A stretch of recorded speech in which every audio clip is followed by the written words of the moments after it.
अब इंतज़ार करना अच्छा लगता है। अब इंतज़ार करना अच्छा लगता है। मांगी हुई दुआओं की कबूलियत का इंतज़ार, मोजज़े का इंतज़ार, ख्वाबों के पूरे होने का इंतज़ार।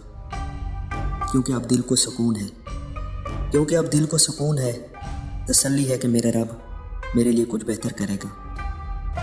अब दिल मुतमईन रहता है, इसलिए कि अब यकीन हो गया है मेरा रब सबकी सुनता है।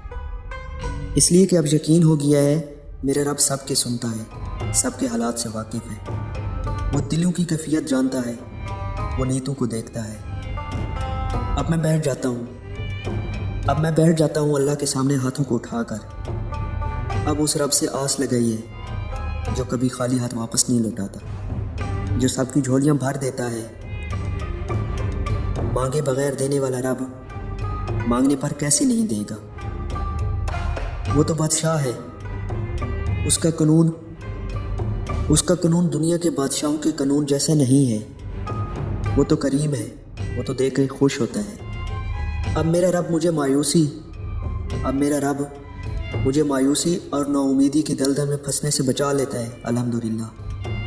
और जब कभी ऐसे हालात आते हैं जब मैं अल्लाह की मसलियत को ना समझ पाऊँ, और जब कभी ऐसे हालात आते हैं जब मैं अल्लाह की मसलियत को ना समझ पाऊँ, तो कुछ अल्फाज हैं जो पढ़कर दिल मुतमईन हो जाता है। मेरा रब कुरान मजीद में इरशाद फरमाता है, कह दीजिए ऐ मेरे बंदो, जिन्होंने अपनी जानों पर ज़्यादती की, अल्लाह की रहमत से मायूस ना होना। यकीनन अल्लाह तमाम गुनाहों को माफ़ फरमाता है।